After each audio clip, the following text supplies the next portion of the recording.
Okay, I pulled one of my coyote lines. There hasn't been any activity in 2 weeks, so I went ahead and pulled them. But the clay I'm bedding in is so nasty that it doesn't seem to want to power wash off. See that stuff? It sticks on there like glue. So I soak it in a bucket of Dawn. Then I'm going to scrub the dirt off. Then we'll power wash them, and then we're going to take them around back and wax and dye them. Plus this also gets some of the blood and gook off. But I soak them in Dawn first for a while to loosen that mud up. I'm going to brush them, take the disposable inks off, and then we're going to take them around back and dye and wax them. See, we even got, I think there was raccoon caught in that one. See the hair and stuff. So I saved this logwood dye, trying to reuse it. I guess it's about a month old, where I dyed a dozen traps, and I'm going to re-try my traps, uncover it, and it is covered in mold. I guess logwood dye, I guess mold just loves it. But see all these little things of mold? I'm hoping that when I boil it, see, big old hunks of mold. Hoping when I boil it, it'll break it down and be alright. Now let's try. I don't have any more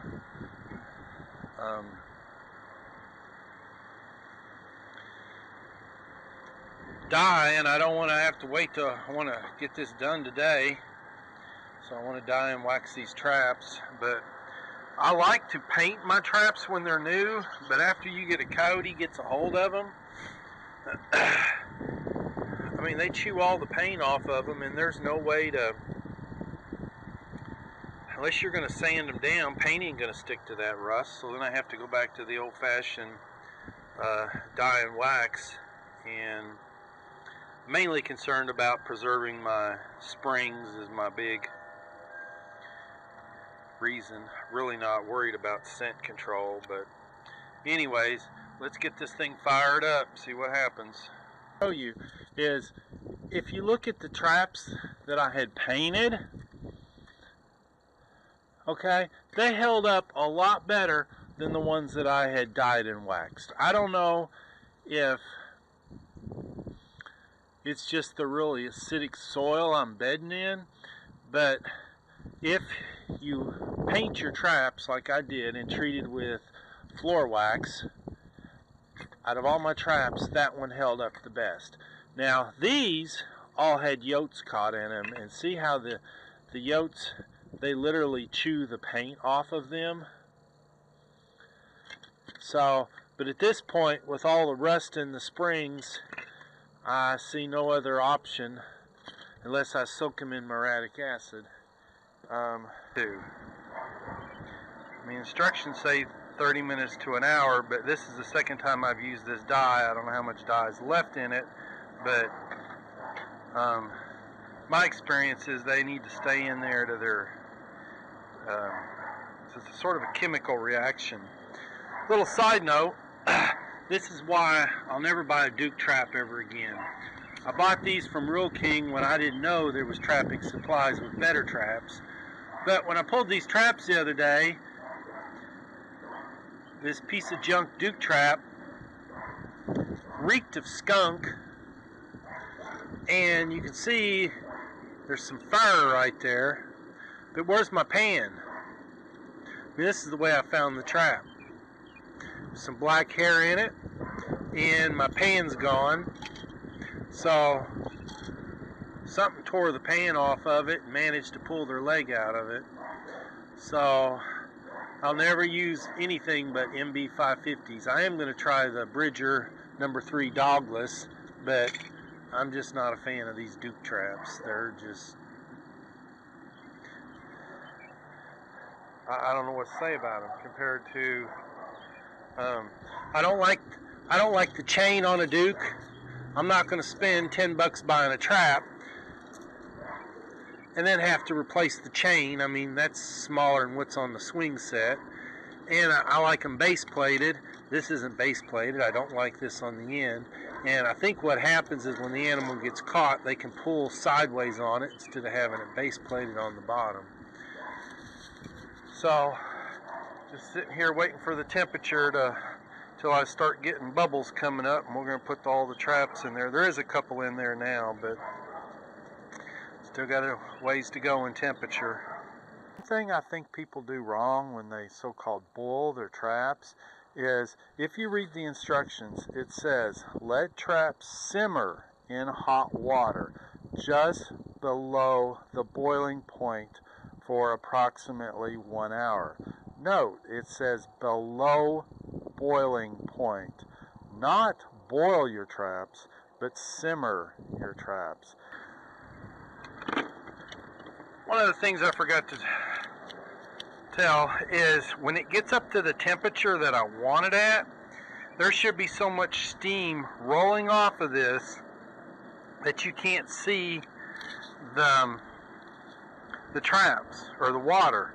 I mean, you should have roaring steam coming off, and as you can start to see, we're starting to come up a little bit. And when I pull them, I'm also going to stir it really good, because if you see, these have been, no, this one was just painted, I guess, but all the wax is going to come off of them. And I usually like to put them in there sideways. So my main reason for dyeing and waxing is to protect the springs. I don't really care about the jaws. See that mold? I was hoping that it would cook down and break up, but it's still present. See it? But I'm wanting to protect the springs. I don't care about the jaws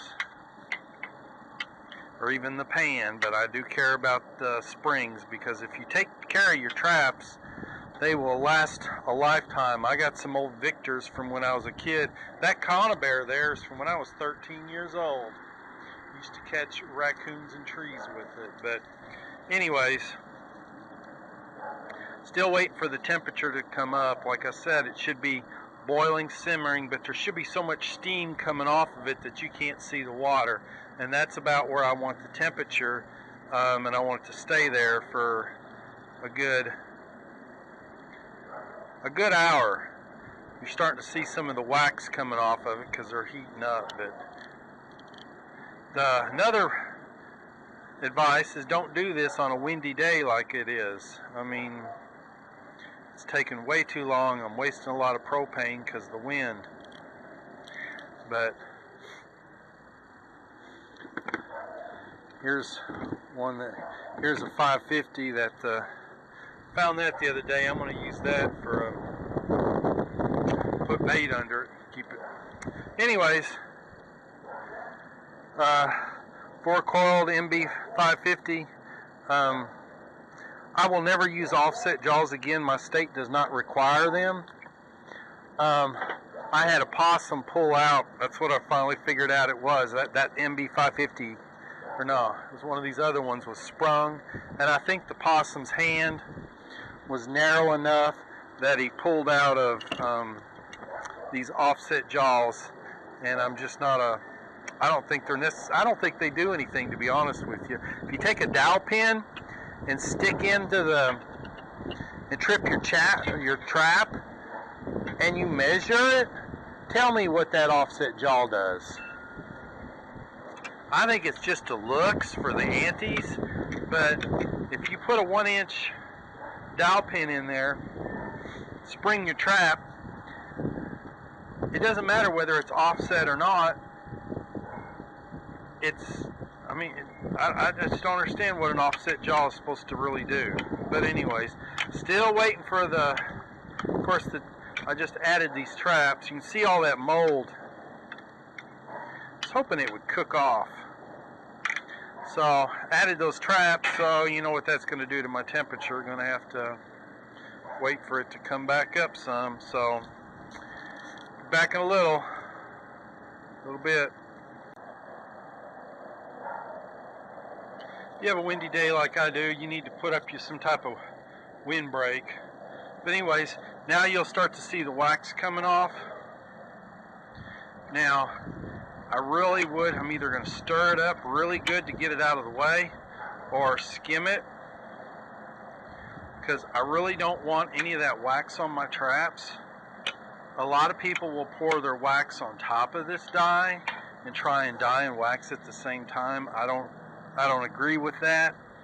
But every one of those traps had a coyote in it, and some of them there's some blood from dispatch in it, and I don't believe that wax seals the trap and keeps the scent from the coyote smelling the metal. I just don't believe that.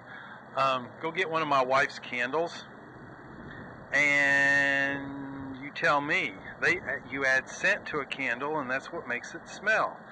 She's got candle warmers in there where you just put a scented candle on top of one of those heaters. Makes the whole house smell like perfume. So, and I used to take old candles and make new candles out of them, and you can go to Hobby Lobby and buy different scents to put in the wax. So wax will actually absorb and hold odors, and that's why I just don't agree with that. I use the wax to protect my springs and waterproof them.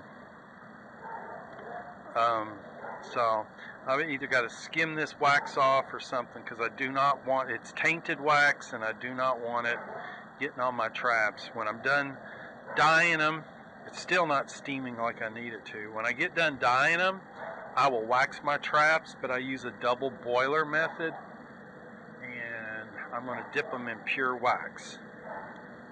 So still waiting on the temperature to get up. Alright, it's been 2.5 hours and it's still not up to this wind is costing me a bunch of propane. It's still not up to temperature. I wanted the steam coming off so high that you can't see the water. That's when I know that it's where I want it. The wax is just now coming off the traps. See that? That's the wax coming off the traps. I need to try and skim it off. See, they've been in there 2.5 hours and the wax is just now really starting to come off. See that wax? Take it.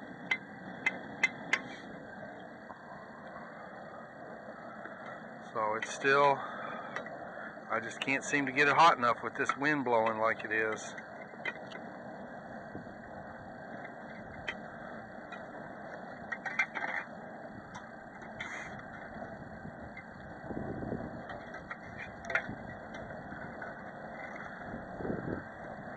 Yeah, it's starting to take the wax, or take the dye, but it's just not hot enough.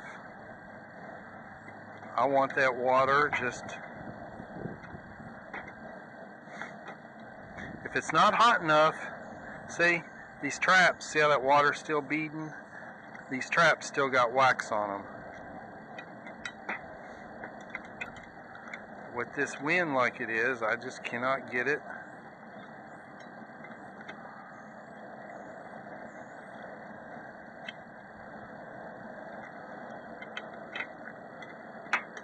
All I can do is let it keep going.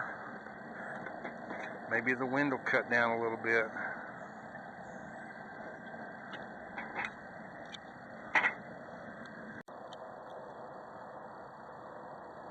Okay, I'm done dyeing. Now I'm going to wax them. I'm going to show you how I wax them, but first we got to melt the wax. I use the double boiler method. It's a dog bowl because I don't have that much wax, and I'll have to show you how I have to do it because I don't have a big enough bowl, don't have a big enough amount, don't have enough wax, but it's how I'm doing it. I need another 2 or 3 pounds of wax to do this right, but I need a bigger bowl. This was a 6-inch bowl, and I need to get a 7. I think I need to turn my heat down a little bit. It's starting to boil a little too much. I don't know, another 10-15 minutes to Get the wax boiling the rest of the way. Once you get the wax melted, you got to turn your heat down or it'll get too hot. Inside of there, which you might have seen me dyeing, is it's a oven. What do they call that? That little shield that goes under an oven on the. I need to turn it down. We're boiling. It's a little shield that goes under the burner in your oven. Yeah, we're way too hot. That's a mess. Alright, gotta wait for it to finish melting. Reason I went ahead and pulled my traps, been trapping on a 130 acre farm, and I've caught 14 coats so far in the last month, and there's been no activity in 2 weeks, so I just went ahead and pulled them because I think I've wiped them all out. I have a Moultrie Mobile on my traps, so I know exactly when I have hooked up. Now, as soon as you put the trap in, you will see that wax forms on it, and you'll see a white coating that forms on it, and you just wait until the white coating disappears, and then you can turn it. But as you can see, I don't have enough wax to put the whole trap in there, so I just let it, like I said, all I'm really worried about is my springs more than anything. But as soon as all that white starts disappearing, what I do is I'll take the trap and rotate it one direction,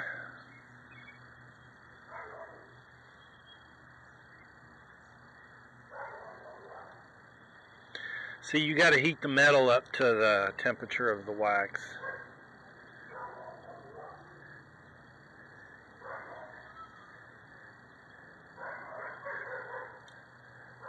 Like I said, I really don't care about the jaws, just the springs and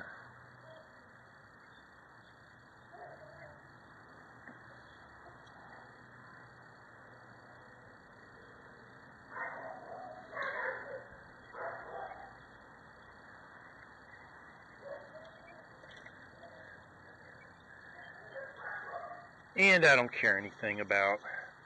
Now, after this is done and it dries, I'll pick it up by the chain and I'll probably dip the jaws, the top of the jaws. But this one's ready to pull out.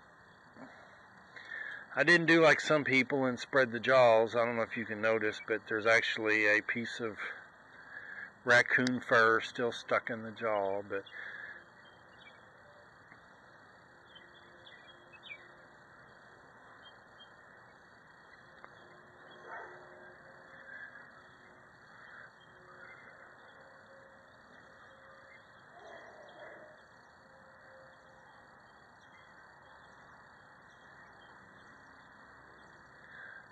goes.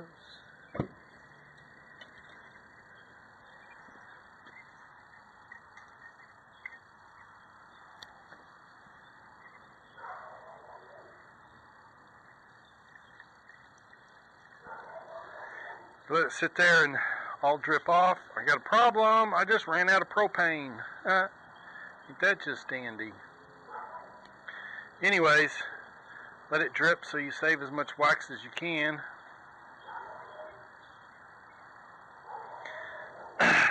Then I just slide them over this and let them drip because they're going to drip. Anyways, got a dozen more to do. Tight chains, guys.